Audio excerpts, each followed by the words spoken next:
Primeira Epístola aos Coríntios. Saudação. Paulo, apóstolo de Jesus Cristo, por chamado e vontade de Deus, e o irmão Sóstenes, à igreja de Deus que está em Corinto, aos fiéis santificados em Jesus Cristo, chamados à santidade, juntamente com todos os que em qualquer lugar que estejam, invocam o nome do Senhor Jesus Cristo, Senhor deles e nosso, a vós, graça e paz por parte de Deus, nosso Pai, e da parte do Senhor Jesus Cristo. Ação de graças.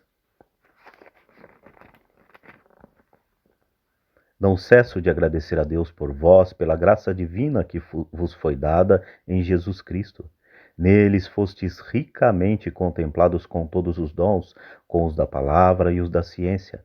Tão solidamente foi confirmado em vós o testemunho de Cristo. Assim, enquanto aguardais a manifestação de nosso Senhor Jesus Cristo, não vos falta dom algum. Ele há de vos confirmar até o fim, para que sejais irrepreensíveis no dia de nosso Senhor Jesus Cristo. Fiel é Deus, por quem fostes chamado à comunhão de seu Filho Jesus Cristo, nosso Salvador.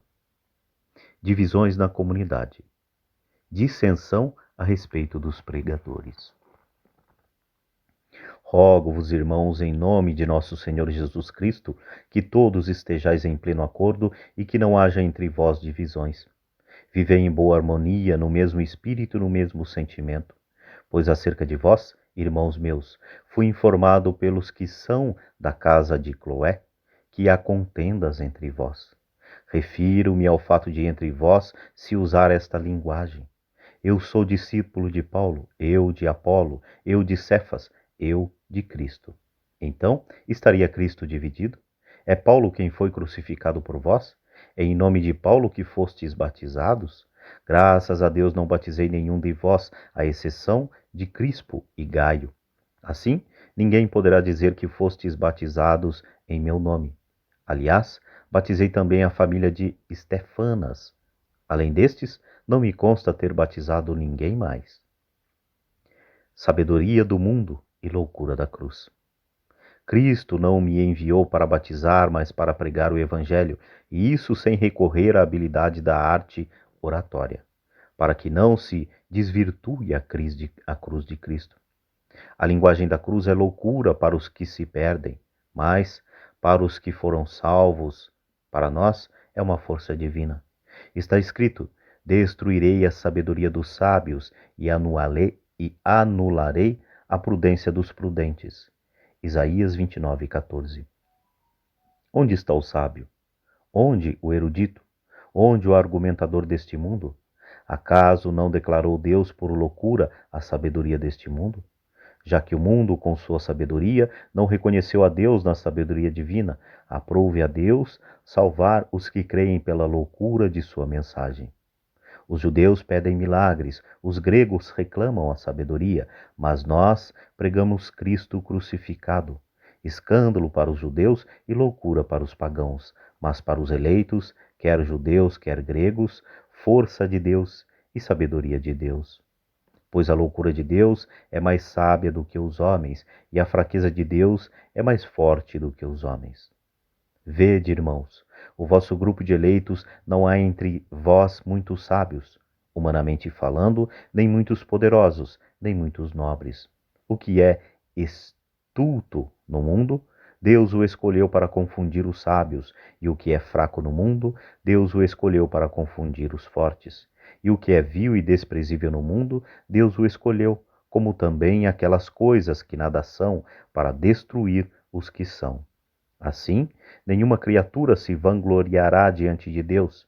É por sua graça que estais em Jesus Cristo que, da parte de Deus, se tornou para nós sabedoria, justiça, santificação e redenção, para que, como está escrito, quem se gloria, glorie-se no Senhor.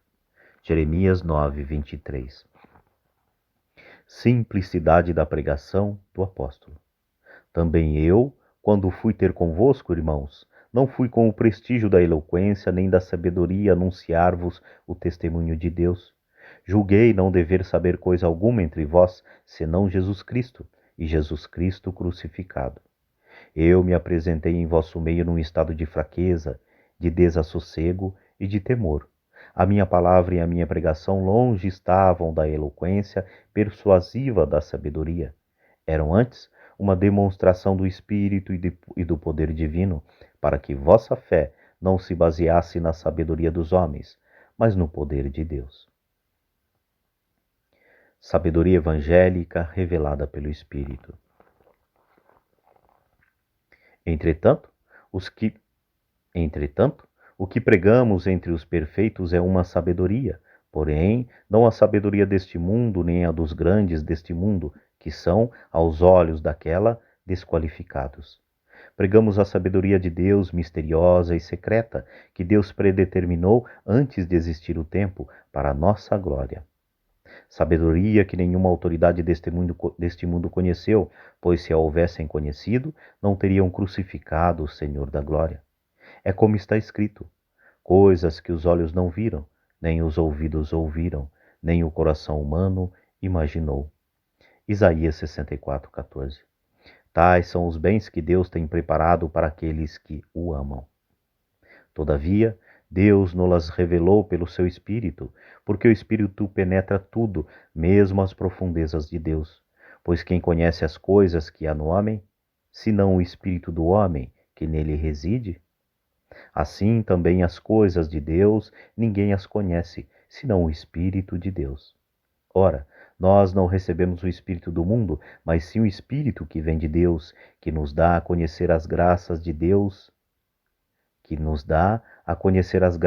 Deus nos prodigalizou, e que pregamos numa linguagem que nos foi ensinada não pela sabedoria humana, mas pelo Espírito, que exprime as coisas espirituais em termos espirituais. Mas o homem natural não aceita as coisas do Espírito de Deus, pois para ele são loucuras, nem as pode compreender, porque é pelo Espírito que se devem ponderar. O homem espiritual, ao contrário, julga todas as coisas e não é julgado por ninguém, porque quem conheceu o pensamento do Senhor se abalançará a instruí-lo? Conforme Isaías 40:13. Nós, porém, temos o pensamento de Cristo. Verdadeira causa das dissensões. A vós, irmãos, não vos pude falar como a homens espirituais, mas como a carnais, como a criancinhas em Cristo. Eu vos dei leite a beber e não alimento sólido que ainda não podíeis suportar. Nem ainda agora o podeis, porque ainda sois carnais.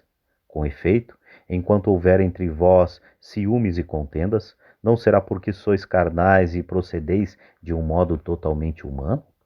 Quando entre vós um diz: eu sou de Paulo, e outro: eu de Apolo, não é isso um modo de pensar totalmente humano? Pois que é Apolo e que é Paulo? Simples servos, por cujo intermédio abraçastes a fé, e isto conforme a medida que o Senhor repartiu a cada um deles. Eu plantei, Apolo regou, mas Deus é quem fez crescer. Assim, nem o que planta é alguma coisa, nem o que rega, mas só Deus que faz crescer. O que planta, vamos lá. O que planta ou o que rega são iguais, cada um receberá a sua recompensa segundo o seu trabalho. Cristo, único fundamento, os cristãos, templo de Deus. Nós somos operários com Deus, vós, o campo de Deus, o edifício de Deus, segundo a graça que Deus me deu, como sábio arquiteto, lancei o fundamento, mas outro edifica sobre ele. Quanto ao fundamento, ninguém pode pôr outro diverso daquele que já foi posto, Jesus Cristo. Agora, se alguém edifica sobre este fundamento com ouro, ou com prata, ou com pedras preciosas, com madeira, ou com feno, ou com palha, a obra de cada um aparecerá. O dia do julgamento irá demonstrá-lo. Será coberto pelo fogo. O fogo será coberto pelo fogo. O fogo provará o que vale o trabalho de cada um. Se a construção resistir, o construtor receberá a recompensa. Se pegar fogo, arcará com os danos. ele será salvo, porém, passando de alguma maneira através do fogo. Não sabeis que sois o templo de Deus e que o Espírito de Deus habita em vós? Se alguém destruir o templo de Deus, Deus o destruirá, porque o templo de Deus é sagrado, e isto sois vós. Conclusão. Ninguém se engane a si mesmo. Se alguém Ninguém se engane a si mesmo. Se alguém dentre vós se julga sábio à maneira deste mundo, faça-se louco para tornar-se sábio, porque a sabedoria deste mundo é loucura diante de Deus. Pois, diz a Escritura, ele apanhará os sábios na sua própria astúcia. Jó 5,13. E em outro lugar, o Senhor conhece os pensamentos dos sábios, e ele sabe que são vãos. Salmos 93:11. Portanto, ninguém põe a sua glória nos homens. Tudo é vosso. Paulo, Apolo, Cefas, o mundo, a vida, a morte, o presente e o futuro, tudo é vosso. Mas vós sois de Cristo, e Cristo é de Deus. O Senhor, único juiz dos apóstolos. Que os homens nos considerem, pois, como simples operários de Cristo e administradores dos ministérios de Deus. Ora, o que se exige dos administradores é que sejam fiéis. A mim pouco se me dá ser julgado por vós ou por tribunal humano, pois nem eu me julgo a mim mesmo. De nada me acusa a consciência, contudo, nem por isso sou justificado. Meu juiz é o Senhor. Por isso, não julgueis antes do tempo. Esperai que venha o Senhor. Ele porá às claras o que se acha escondido nas trevas. Ele manifestará as intenções dos corações. Então, cada um receberá de Deus o louvor que merece. O orgulho rebaixado. Se apliquei tudo isso a mim e a Apolo, foi por vossa causa, para que por meio de nós aprendais a não ultrapassar o que está escrito e para que vos não ensoberbeçais, tomando partido a favor de um e com prejuízo de outrem. O que há de superior em ti? Que é que possuis que não tenhas recebido? E se o recebeste, por que te glorias, como se o não tivesse recebido? Já estáis fartos, já estáis ricos, sem nós sois reis. Praz a Deus que reineis de fato, para que também nós reinemos convosco. Porque, ao que parece, Deus nos tem posto a nós, apóstolos, na última classe dos homens, por assim dizer, sentenciados à morte, visto que fomos entregues em espetáculo ao mundo, aos anjos e aos homens. Nós, estultos por causa de Cristo, e vós, sábios em Cristo. Nós, fracos, e vós fortes. Nós, honrados, e nós, desprezados. Até esta hora, padecemos fome, sede e nudez. Somos esbofeteados, somos errantes, fatigamo-nos, trabalhamos com as nossas próprias mãos, insultados. Abençoamos perseguidos, suportamos caluniados, consolamos.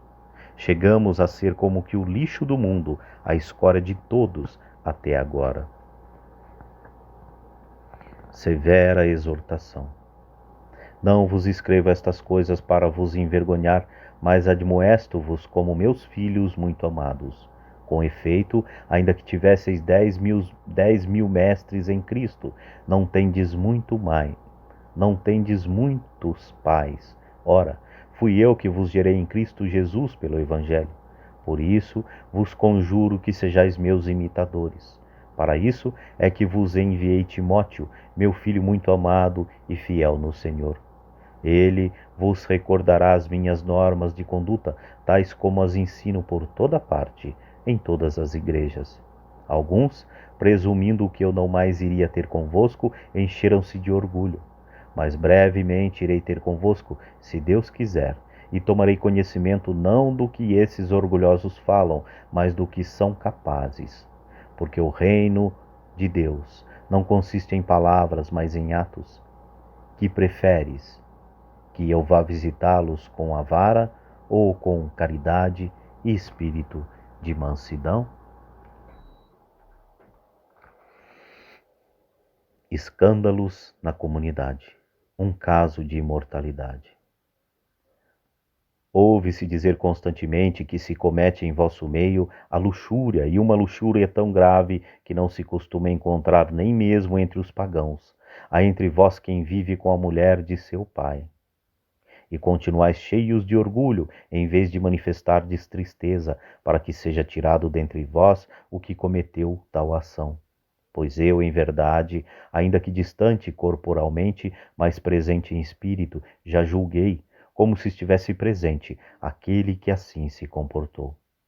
Em nome do Senhor Jesus Cristo, reunidos vós e o meu espírito, com o poder de nosso Senhor Jesus, seja esse homem entregue a Satanás, para a mortificação do seu corpo, a fim de que a sua alma seja salva no dia do Senhor Jesus. Não é nada belo o motivo da vossa jactância? Não sabeis que um pouco de fermento leveda a massa toda? Purificai-vos do velho fermento, para que sejais massa nova, porque sois pães ázimos, porquanto Cristo, nossa Páscoa, foi imolado. Celebremos, pois, a festa, não com fermento velho, nem com fermento da malícia e da corrupção, mas com os pães não fermentados, de pureza e de verdade. Na minha carta vos escrevi que não tivesseis familiaridade com os impúdicos. Porém, não me referia de um modo absoluto a todos os impúdicos deste mundo, os avarentos, os ladrões ou os idólatras, pois neste caso deveríeis sair deste mundo. Mas eu simplesmente quis dizer-vos que não tenhais comunicação com aquele que, chamando-se irmão, é impuro, avarento, idólatra, difamador, beberrão, ladrão. Com tais indivíduos nem sequer deveis comer, pois que tenho eu de julgar os que estão fora? Não são os de dentro que deveis julgar? Os de fora é Deus que os julgará. Tirai o perverso de vosso meio. Recurso a tribunais pagãos. Quando alguém de vós tem litígio contra outro, como é que se atreve a pedir justiça perante os injustos, em vez de recorrer aos irmãos santos? Não sabeis que os santos julgarão o mundo? E se o mundo há de ser julgado por vós? E se o mundo há de ser julgado por vós, seríeis indignos de julgar os processos de mínima importância? Não sabeis que julgaremos os anjos? Quanto mais as pequenas questões desta vida. No entanto, quando tendes contendas desse gênero, escolheis para juízes pessoas cuja opinião é tida em nada pela Igreja. Digo para confusão vossa. Será possível que não há entre vós um homem sábio, nenhum sequer que possa julgar entre seus irmãos? Mas um irmão litiga com outro irmão, e isso diante de infiéis.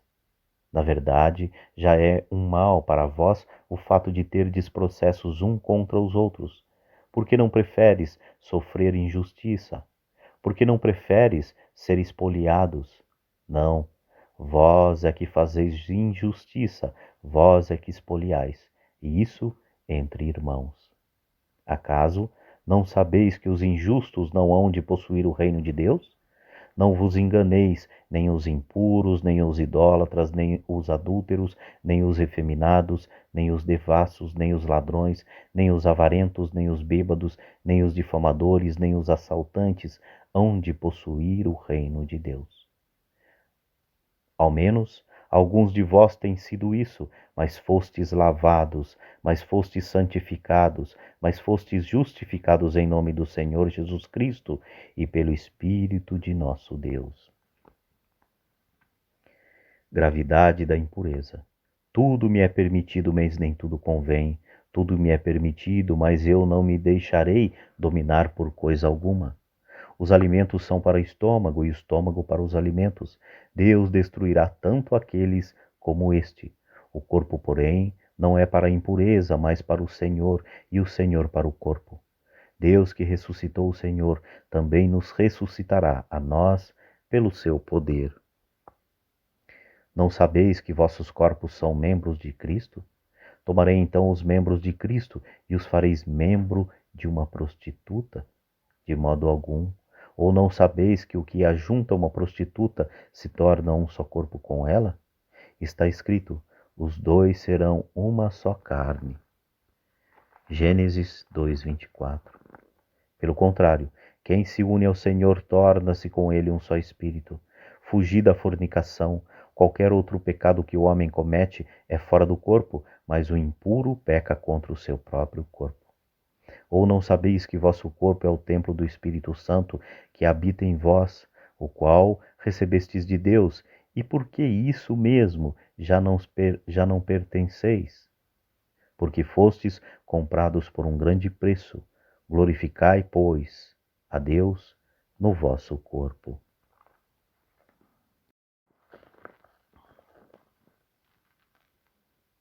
Problema do casamento e do celibato. Agora, a respeito das coisas que me escrevestes, penso que seria bom ao homem não tocar mulher alguma. Todavia, considerando o perigo da incontinência, cada um tem a sua mulher e cada mulher tem a seu marido. O marido cumpra o seu papel para com sua esposa e, da mesma forma, a esposa cumpra para com seu marido. A mulher não pode dispor de seu corpo, ele pertence ao seu marido, e da mesma forma o marido não pode dispor do seu corpo, ele pertence à sua esposa. Não vos recuseis um ao outro, a não ser de comum acordo por algum tempo, para vos aplicardes à oração, e depois retornai novamente um para o outro, para que não vos tente Satanás por vossa incontinência. Isto digo como concessão, não como ordem. Pois quereria que todos fossem como eu, mas cada um tem de Deus um dom particular, um este, outros aquele. Aos solteiros e às viúvas digo que lhes é bom se permanecerem assim, como eu, mas se não podem guardar a continência, casem-se. É melhor casar do que abrasar-se. Direitos e deveres dos cônjuges. Aos casados mando, não eu, mas o Senhor, que a mulher não se separe do marido. E se ela estiver separada, que fique sem se casar ou que se reconcilie com seu marido. Igualmente, o marido não repudie sua mulher. Aos outros digo eu, não o Senhor. Se um irmão desposou uma mulher pagã, sem a fé, e esta consente em morar com ele, não a repudie.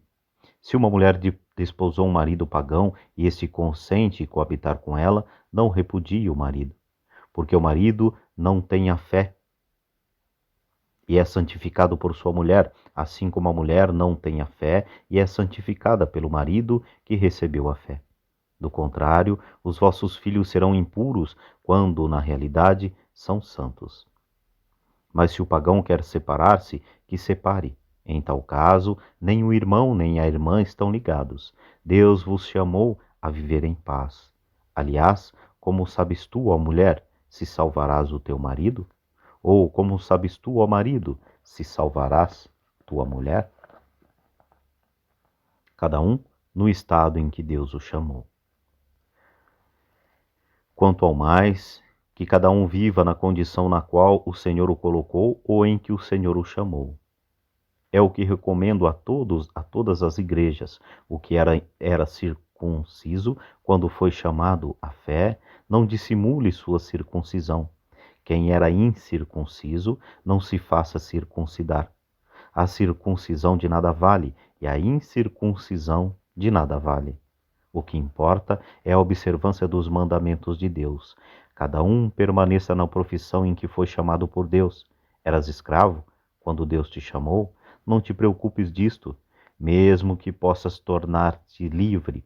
Antes, cuida de aproveitar melhor o teu chamado, pois o escravo que foi chamado pelo Senhor conquistou a liberdade do Senhor. Da mesma forma, quem era livre por ocasião do chamado, fez-se escravo de Cristo. Por alto preço fostes comprados, não vos torneis escravos de homens. Irmãos, cada um permaneça diante de Deus na condição em que estava quando Deus o chamou. Celibato. A respeito das pessoas virgens, não tenho mandamento do Senhor, porém dou o meu conselho, como um homem que recebeu da misericórdia do Senhor a graça de ser digno de confiança. Julgo, pois, em razão das dificuldades presentes, ser conveniente ao homem ficar assim como é. Estás casado, não procures desligar-te. Não estás casado, não procures mulher. Mas se queres casar-te, não pecas, assim como a jovem que a casa não peca. Assim como a jovem que se casa não peca. Todavia, padecerão a tribulação da carne, e eu quisera poupar-vos. Mas eis o que vos digo, irmãos, o tempo é breve. O que importa é os que têm mulher vivam como se a não tivessem. Os que choram como se não chorassem, os que se alegram como se não se alegrassem, e os que compram como se não possuíssem, aos que usam deste mundo como se dele não usassem, porque a figura deste mundo passa. Quisera ver-vos livre de toda preocupação. O solteiro cuida das coisas que são do Senhor, de como agradar ao Senhor. O casado preocupa-se com as coisas do mundo, procurando agradar a sua esposa. A mesma diferença existe com a mulher solteira ou a virgem. Aquela que não é casada cuida das coisas do Senhor para ser santa no corpo e no espírito, mas a casada cuida das coisas do mundo, procurando agradar seu marido.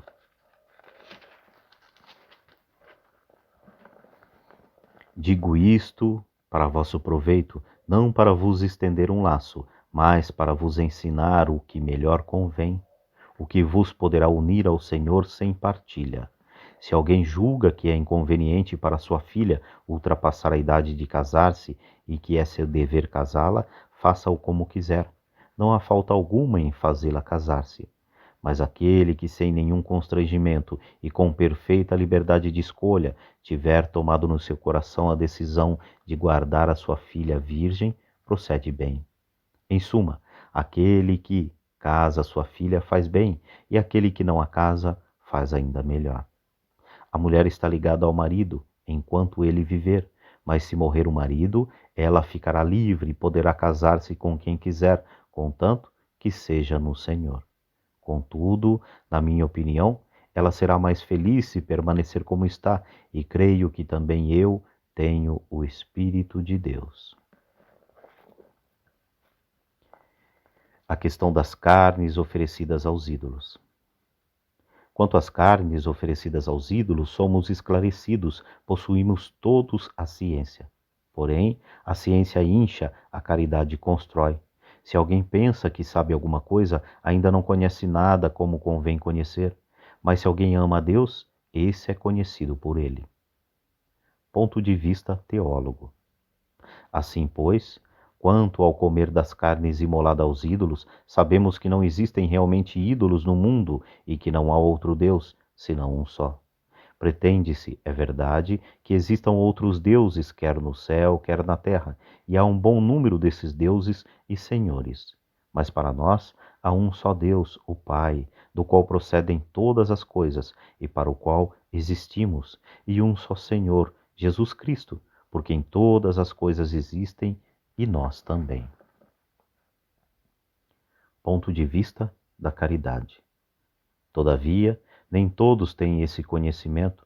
Alguns, habituados ao modo antigo de considerar o ídolo, comem a carne como sacrificada ao ídolo, e sua consciência, por ser débil, se mancha. Não é, entretanto, a comida que nos torna agradáveis a Deus. Comendo, não ganhamos nada, e não comendo, nada perdemos. Atenção, porém, para essa liberdade, ou melhor, atenção, porém, para que essa liberdade não venha a ser ocasião de queda dos fracos. Se alguém te vir, a ti, que és instruído, sentado à mesa no templo dos ídolos, não se sentirá, por fraqueza de consciência, também autorizado a comer o sacrifício dos ídolos? E assim por tua consciência vai se perder quem é fraco, um irmão pelo qual Cristo morreu. Assim, pecando vós contra os irmãos e ferindo sua débil consciência, pecais contra Cristo. Pelo que se a comida serve de ocasião de queda ao meu irmão, jamais comerei carne, a fim de que eu não me torne ocasião de queda para o meu irmão. Direitos dos missionários. Não sou eu livre? Não sou apóstolo? Não vi Jesus, nosso Senhor? Não sois vós minha obra no Senhor? Se para outros não sou apóstolo, ao menos para vós o sou, porque vós sois no Senhor o selo do meu apostolado. Esta é minha defesa contra os que me denigrem. Não temos nós porventura o direito de comer e beber? Acaso não temos nós direito de deixar que nos acompanhe uma mulher irmã, a exemplo dos outros apóstolos e dos irmãos do Senhor e de Cefas? Ou só eu e Barnabé não temos direito de deixar o trabalho? Quem jamais vai à guerra à sua custa? Quem planta uma vinha e não come do seu fruto? Quem apacenta um rebanho e não se alimenta do leite do rebanho? Trata-se, acaso, de simples norma entre os homens? Ou a lei não diz também o mesmo? Na lei de Moisés está escrito: não atarás a boca ao boi que debulha. Deuteronômios 25:4. Acaso Deus tem dó dos bois? Não é na realidade em atenção a nós que ele diz isso? Sim, é para nós que está escrito: quem trabalha deve trabalhar com esperança, e igualmente quem debulha deve debulhar com esperança de receber a sua parte. Se entre vós semeamos bens espirituais, será porventura demasiada exigência colhermos de vossos bens materiais? Se outros se arrogam este destino sobre vós, não o temos muito mais? Entretanto, não temos feito uso deste direito. Sofremos tudo para não pôr obstáculo algum ao Evangelho de Cristo. Não sabeis que os ministros do culto vivem do culto e que os que servem ao altar participam do altar? Assim também ordenou o Senhor que os anunciam o Evangelho vivam do Evangelho. O apóstolo renunciou a seus direitos. Mas não tenho usado de nenhum desses direitos e nem escrevo isto para reclamá-los. Preferiria morrer, mas ninguém me tirará este título de glória. Anunciar o Evangelho não é glória para mim, é uma obrigação que se me impõe. Ai de mim se eu não anunciar o Evangelho. Se o fizesse de minha iniciativa, mereceria recompensa. Se o faço independentemente de minha vontade, é uma missão que me foi imposta. Então, em que consiste a minha recompensa? Em que, na pregação do Evangelho, o anúncio gratuitamente, sem usar do direito que essa pregação me confere.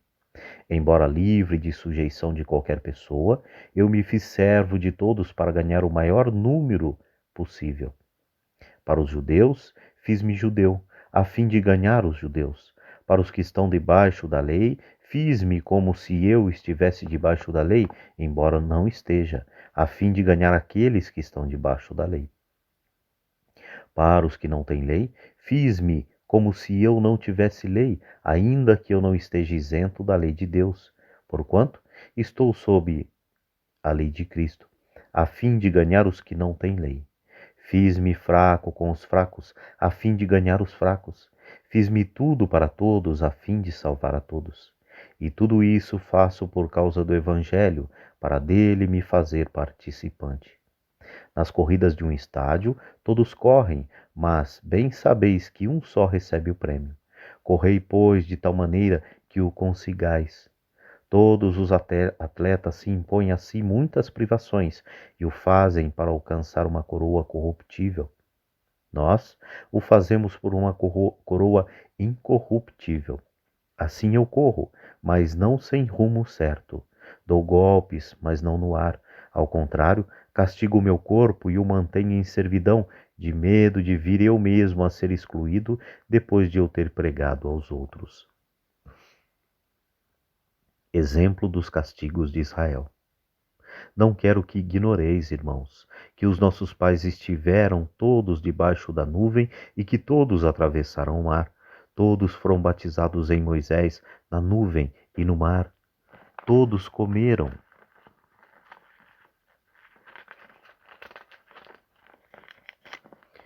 Todos comeram do mesmo alimento espiritual, todos beberam da mesma bebida espiritual, pois todos bebiam da pedra espiritual que os seguia, e essa pedra era Cristo.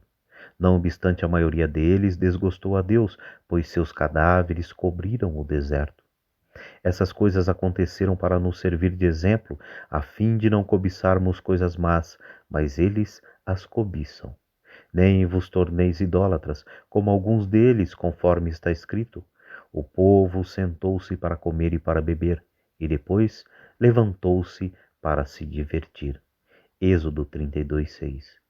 Nem nos entreguemos a impurezas, como alguns deles se entregaram, e morreram num só dia 23.000. Nem tentemos o Senhor, como alguns deles o tentaram, e pereceram mordidos pelas serpentes. Nem murmureis, como murmuraram alguns deles, e foram mortos pelo exterminador. Todas essas desgraças lhe aconteceram para nosso exemplo, foram escritas para advertência nossa, para nós que tocamos o final dos tempos. Portanto, quem pensa estar de pé, veja que não caia. Não nos sobreveio tentação alguma que ultrapassasse as forças humanas. Deus é fiel, não permitirá que sejais tentados além das vossas forças, mas com tentação ele vos dará os meios de suportá-la e sairdes dela. Solução prática: evitar o escândalo. Portanto, caríssimos meus, fugi da idolatria. Falo como pessoas sensatas. Julgais vós mesmos o que digo. O cálice de bênção que benzemos não é a comunhão do sangue de Cristo? E o pão que partimos não é a comunhão do corpo de Cristo? Uma vez que há um único pão, nós, embora sendo muitos, formamos um só corpo, porque todos nós comungamos do mesmo pão. Considerai Israel segundo a carne. Não entram em comunhão com o altar os que comem as vítimas? Que quero afirmar com isso? Que a carne sacrificada aos ídolos ou ao próprio ídolo são alguma coisa? Não. As coisas que os pagãos sacrificam, sacrificam-na a demônios e não a Deus. E eu não quero que tenhais comunhão com os demônios. Não podeis beber ao mesmo tempo o cálice do Senhor e o cálice dos demônios. Não podeis participar ao mesmo tempo da mesa do Senhor e da mesa dos demônios. Ou queremos provocar a ira do Senhor? Acaso somos mais fortes do que ele? Tudo é permitido, mas nem tudo é oportuno. Tudo é permitido, mas nem tudo edifica. Ninguém busca o seu interesse, mas o do próximo. Comei de tudo o que se vende no açougue, sem indagar de coisa alguma por motivo de consciência. Do Senhor é a terra e tudo que ela encerra. Se algum infiel vos convidar e quiserdes ir, comei de tudo o que se vos puser diante, sem indagar de coisa alguma por motivo de consciência. Mas se alguém disser, isso foi sacrificado aos ídolos, não o comais, em atenção àquele que o advertiu e por motivo de consciência. Dizendo consciência, refiro-me não à tua, mas à do outro. Com efeito, por que razão seria regulada a minha liberdade pela consciência alheia? Se eu como com ações de graças, por que serei eu censurado por causa do alimento pelo qual rendo graças? Portanto, quer comais, quer bebais, ou façais qualquer outra coisa, fazei tudo para a glória de Deus. Não vos torneis causa de escândalo nem para os judeus, nem para os gentios, nem para a igreja de Deus. Fazei como eu, em todas as circunstâncias, procuro agradar a todos.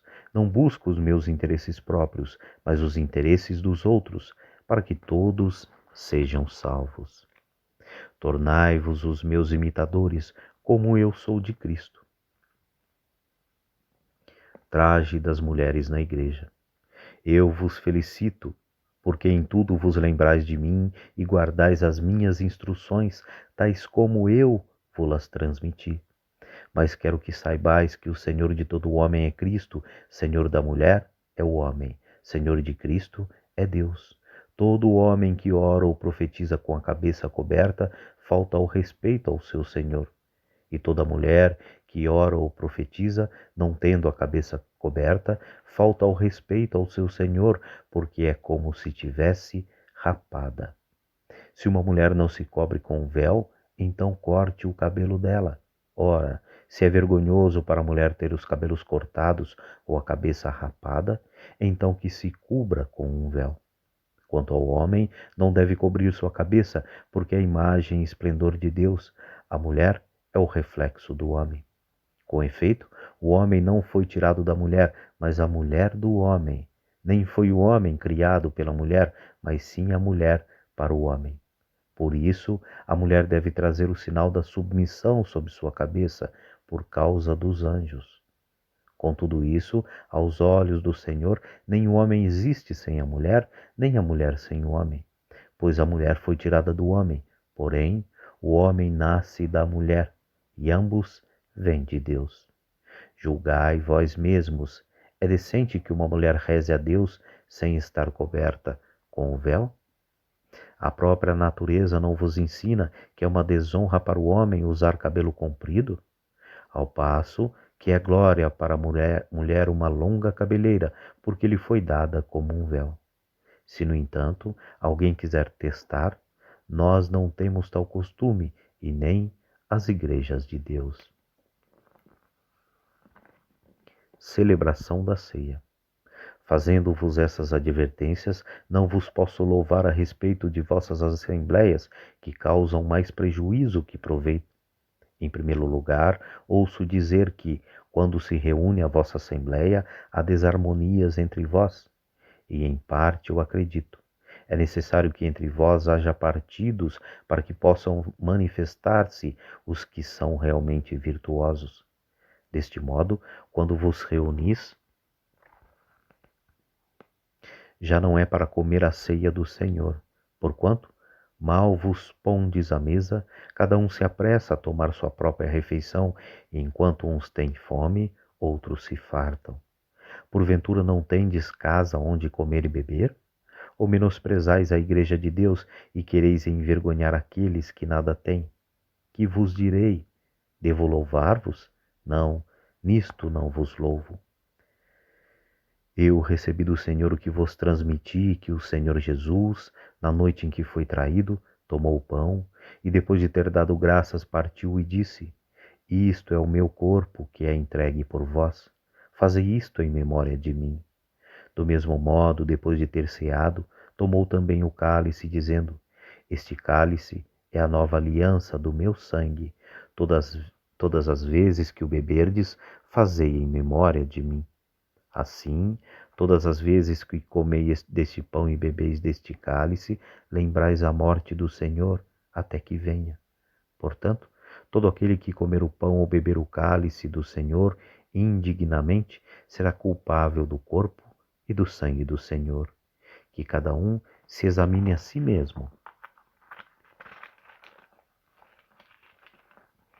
E assim, coma desse pão e beba desse cálice. Aquele que o come e o bebe sem distinguir o corpo do Senhor, come e bebe a sua própria condenação. Essa é a razão por que entre vós há muitos adoentados e fracos e muitos mortos. Se nos examinássemos a nós mesmos, não seríamos julgados. Mas sendo julgados pelo Senhor, Ele nos castiga para não sermos condenados com o mundo. Portanto, irmãos meus, quando vos reunis para a ceia, esperais uns pelos outros. Se alguém tem fome, coma em casa. Assim vossas reuniões não vos atrairão à condenação. As demais coisas eu determinarei quando for ter convosco. Carismas e seu emprego. A respeito dos dons espirituais, irmãos, não quero que vivais na ignorância. Sabeis que quando éreis pagãos, vos deixáveis levar, conforme vossas tendências aos ídolos mudos.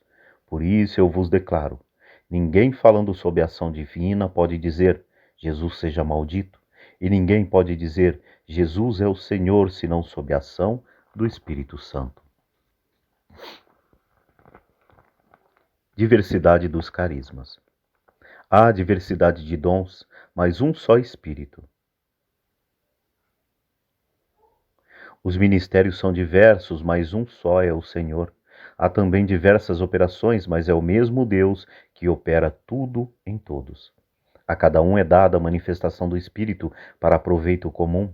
A um é dada pelo Espírito uma palavra de sabedoria, a outro uma palavra de ciência, por esse mesmo Espírito. A outro a fé pelo mesmo Espírito, a outro a graça de curar as doenças no mesmo Espírito, a outro o dom de milagres, a outro a profecia, a outro o discernimento dos espíritos, a outro a variedade de línguas, a outro, por fim, a interpretação das línguas. Mas um e o mesmo Espírito distribui todos esses dons, repartindo a cada um como lhe apraz. Comparação do corpo e dos membros. Porque como o corpo é um todo com muitos membros, e todos os membros do corpo, embora muitos, formam um só corpo, assim também é Cristo. Em um só Espírito fomos batizados todos nós para formar um só corpo, judeus ou gregos, escravos ou livres, e todos fomos impregnados do mesmo Espírito. Assim, o corpo não consiste em um só membro, mas em muitos. Se o pé disseste, eu não sou a mão, por isso não sou do corpo, acaso deixaria ele de ser do corpo? E se a orelha dissesse, eu não sou o olho, por isso não sou do corpo, deixaria ela de ser do corpo? Se o corpo todo fosse olho, onde estaria o ouvido? Se fosse todo ouvido, onde estaria o olfato? Mas Deus dispôs no corpo cada um dos membros como lhe aprouve. Se todos fossem um só membro, onde estaria o corpo? Há, pois, muitos membros, mas um só corpo. O olho não pode dizer à mão, eu não preciso de ti, nem a cabeça aos pés, não necessito de vós. Antes, pelo contrário, os membros do corpo que parecem os mais fracos são os mais necessários, e os membros do corpo que temos por menos honrosos, a esses cobrimos com mais decoro.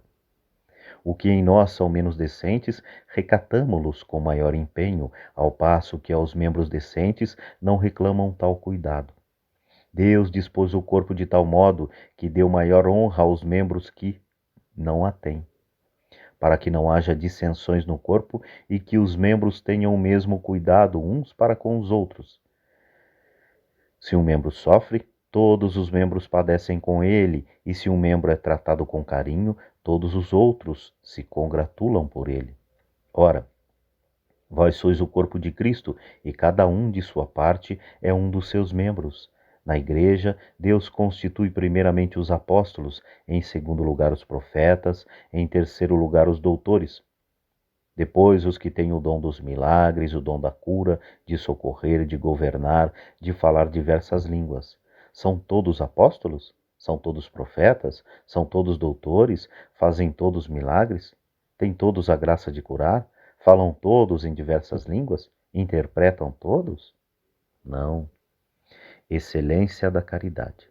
Aspirai aos dons superiores, e agora ainda vou indicar-vos o caminho mais excelente de todos. Ainda que eu falasse a língua dos homens e dos anjos, se não tiver caridade, sou como o bronze que soa, ou como o símbolo que retine. Mesmo que eu tivesse o dom da profecia e conhecesse todos os mistérios e toda a ciência, mesmo que tivesse toda a fé a ponto de transportar montanhas, se não tiver caridade, não sou nada. Ainda que distribuísse todos os meus bens em sustento aos pobres, e ainda que entregasse o meu corpo para ser queimado, se não tiver caridade, de nada valeria. A caridade é paciente, a caridade é bondosa, não tem inveja. A caridade não é orgulhosa, não é arrogante, não é escandalosa, não busca os seus próprios interesses, não se irrita, não guarda rancor. Não se alegra com a injustiça, mas se rejubila com a verdade.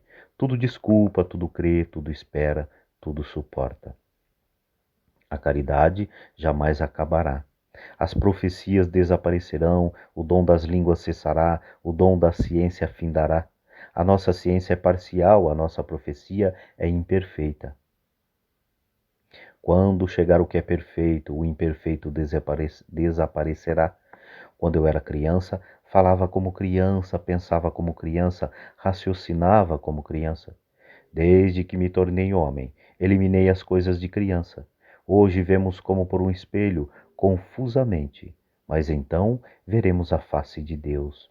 Hoje conheço em parte, mas não conhecerei totalmente como eu sou conhecido. Por ora, subsistem a fé, a esperança e a caridade, as três, porém, a maior delas é a caridade. O dom da profecia superior ao dom das línguas. Empenhai-vos em procurar a caridade. Aspirai igualmente aos dons espirituais, mas sobretudo ao da profecia. Aquele que fala em línguas não fala aos homens, senão a Deus. Ninguém o entende, pois fala coisas misteriosas sob a ação do Espírito. Aquele, porém, que profetiza, fala aos homens para edificá-los, exortá-los e consolá-los. Aquele que fala em línguas edifica-se a si mesmo, mas o que profetiza, edifica a assembleia. Ora, desejo que todos faleis em línguas, porém muito mais desejo que profetizeis. Maior é quem profetiza do que quem fala em línguas, a não ser que este as interprete, para que a assembleia receba edificação. Suponhamos, irmãos, que eu fosse ter convosco falando em línguas, de que vos aproveitaria? Se minha palavra não vos desse revelação, nem ciência, nem profecia ou doutrina? É o que se dá com os instrumentos inanimados de música, por exemplo, a flauta ou a harpa. Se não produzem sons distintos, como se poderá reconhecer a música tocada?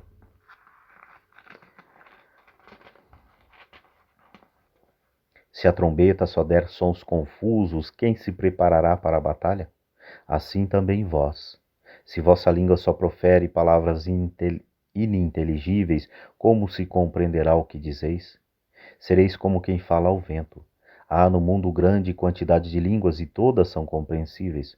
Porém, se desconhecer o sentido das palavras, serei um estrangeiro para quem me fala, e ele será também um estrangeiro para mim.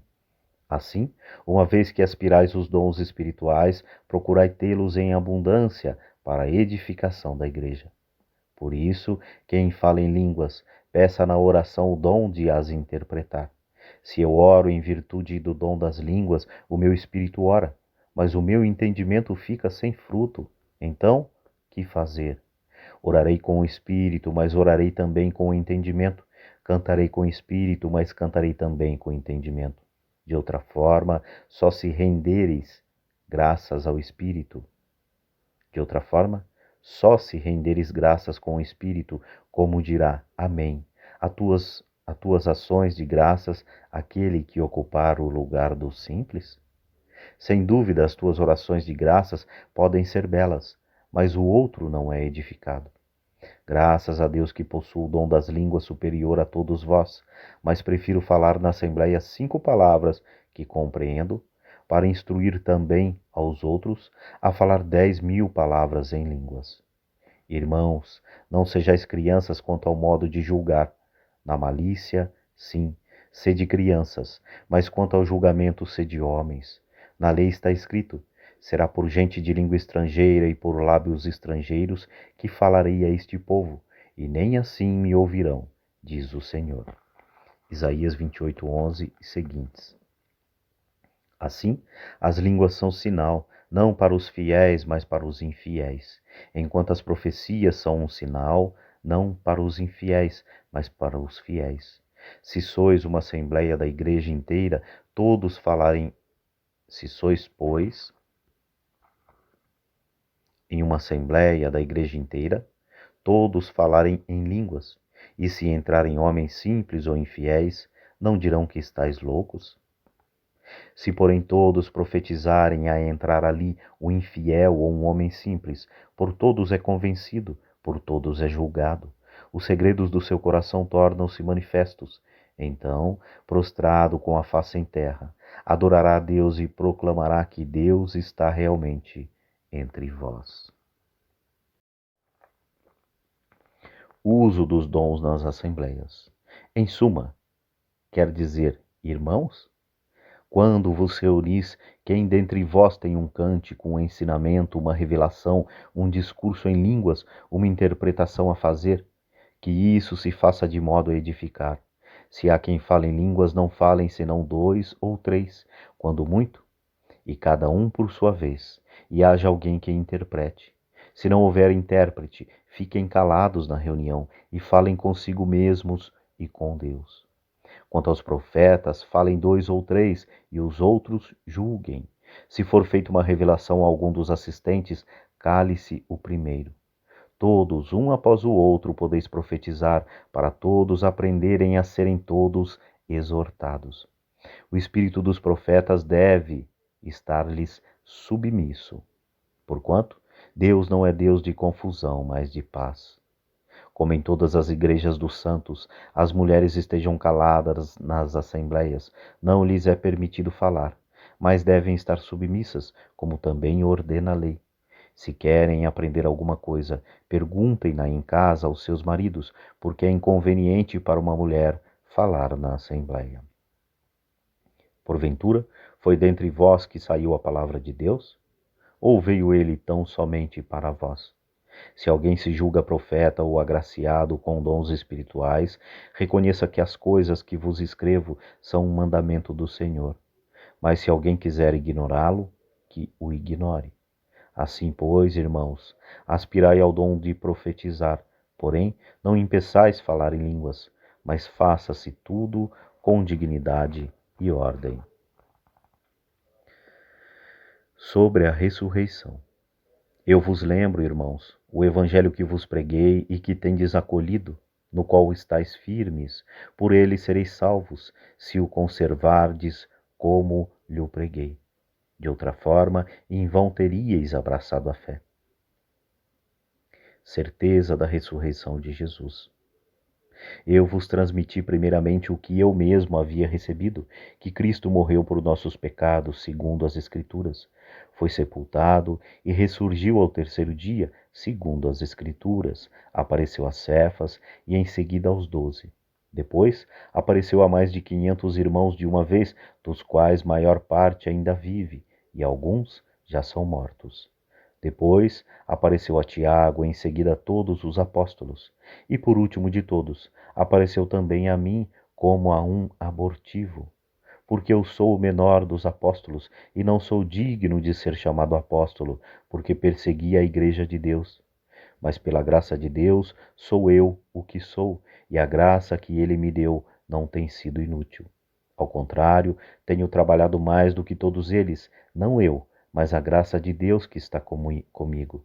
Portanto, seja eu ou sejam eles, assim pregamos e assim crestes. Necessidade da ressurreição de Jesus. Ora, se prega que Jesus ressuscitou dentre os mortos, como dizem alguns de vós que não há ressurreição dos mortos? Se não há ressurreição dos mortos, nem Cristo ressuscitou. Se Cristo não ressuscitou, é vã a nossa pregação e também é vã a nossa fé. Além disso, seríamos convencidos de ser falsas testemunhas de Deus por termos dado testemunho contra Deus, afirmando que ele ressuscitou a Cristo, ao qual não ressuscitou. Se os mortos não ressuscitam. Pois, se os mortos não ressuscitam, também Cristo não ressuscitou, e se Cristo não ressuscitou, é inútil a vossa fé, e ainda estáis em vossos pecados.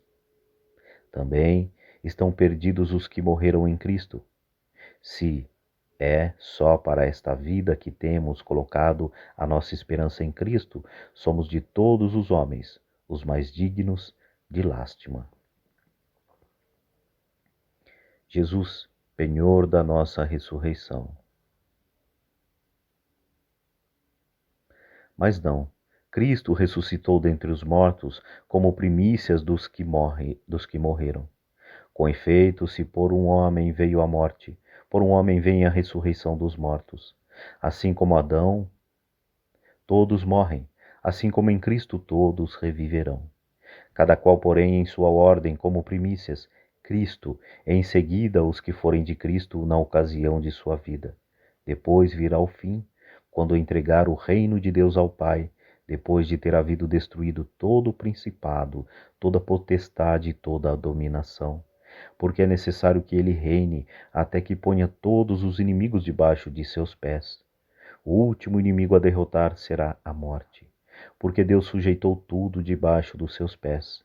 Mas quando ele disser que tudo lhe está sujeito, claro é que se executa aquele que lhe sujeitou todas as coisas.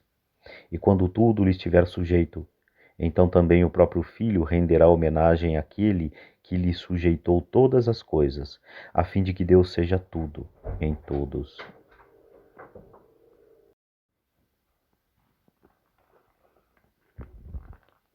De outra maneira, que intentam aqueles que se batizam em favor dos mortos? Se os mortos realmente não ressuscitam, por que batizam por eles? E se nós, porque nos expomos à perigosa, ou melhor, e se nós, ou melhor, e nós, porque nos expomos a perigos a toda hora? Cada dia, irmãos, expondo-me à morte, tão certo como vós sois a minha glória em Jesus Cristo nosso Senhor. Se foi por intenção humana que combati com as feras em Éfeso, que me aproveita isso? Se os mortos não ressuscitam, comamos e bebamos, porque amanhã morreremos. Não vos deixeis enganar, mas companhias corrompem bons costumes. Despertai como convém, e não pequeis, porque alguns vivem na total ignorância de Deus, por vergonha. Vossa o digo. Muito interessante isso aqui, principalmente para os nossos filhos. Não vos deixeis enganar, mas companhias corrompem bons costumes. Como será a ressurreição dos mortos? Mas dirá alguém, como ressuscitam os mortos? E com que corpo vêm? Insensato. Os que semeiam, ou melhor, o que semeias não recobra vida sem antes morrer.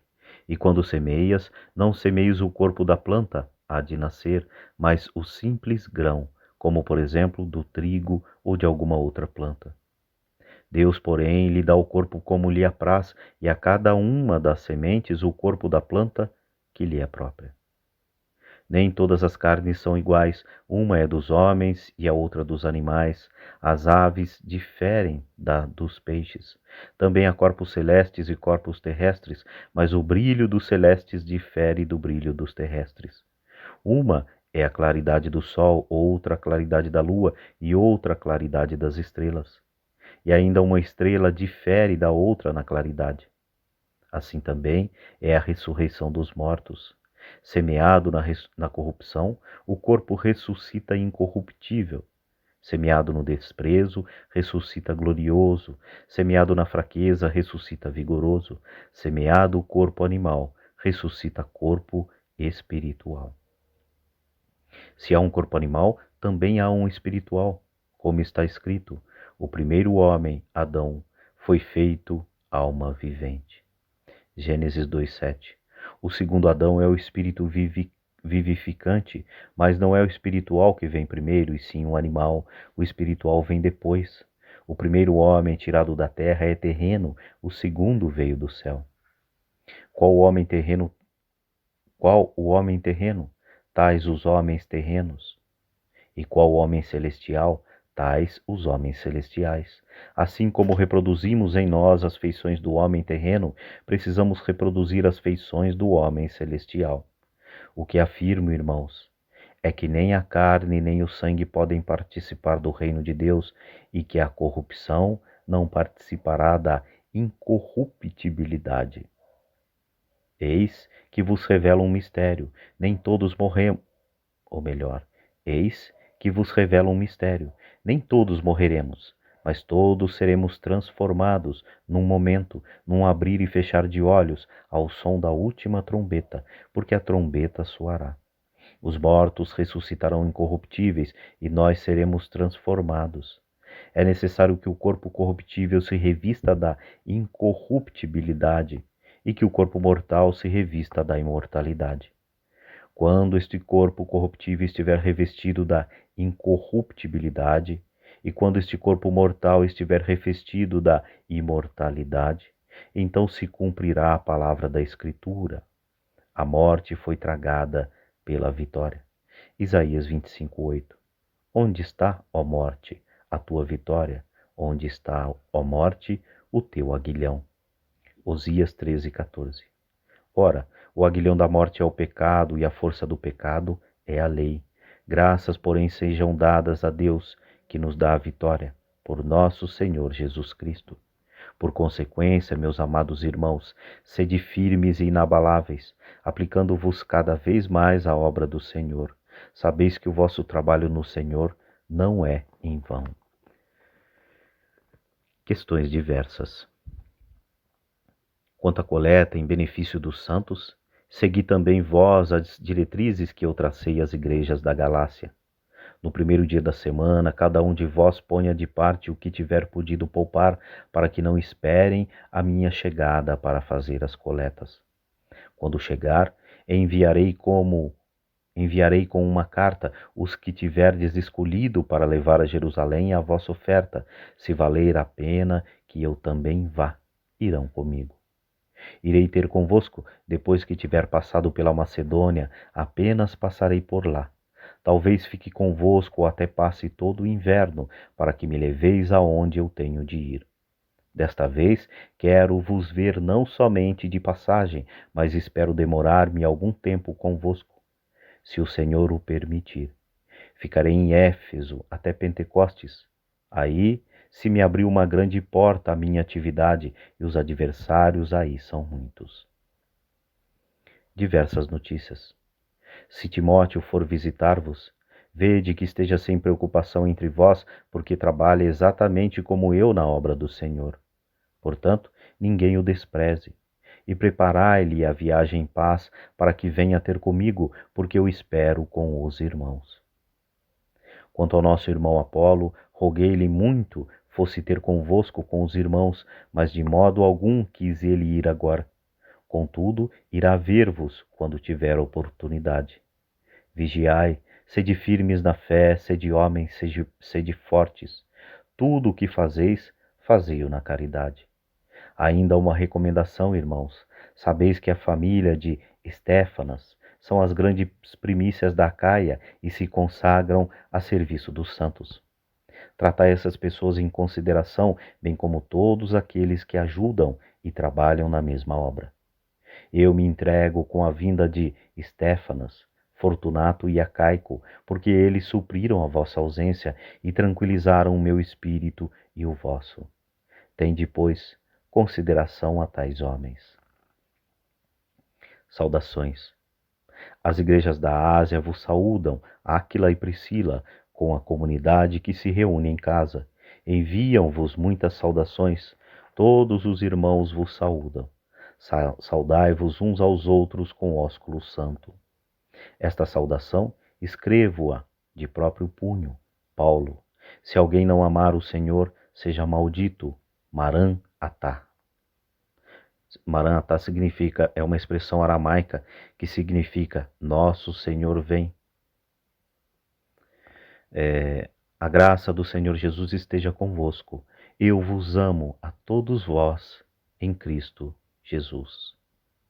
Aqui terminamos então a primeira epístola aos Coríntios.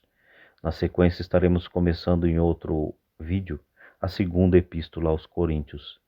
Se esse vídeo, esse áudio lhe foi útil e de alguma maneira você quiser nos ajudar, aí abaixo você terá os dados bancários para que você possa estar fazendo aí um auxílio para que o nosso canal continue sempre mais e mais. Porque afinal de contas, isso acaba sendo um trabalho que ajuda muitas pessoas, e se ajuda, nada mais justo de que as pessoas que estejam sendo ajudadas também possam nos ajudar. Muito obrigado, fiquem todos com Deus.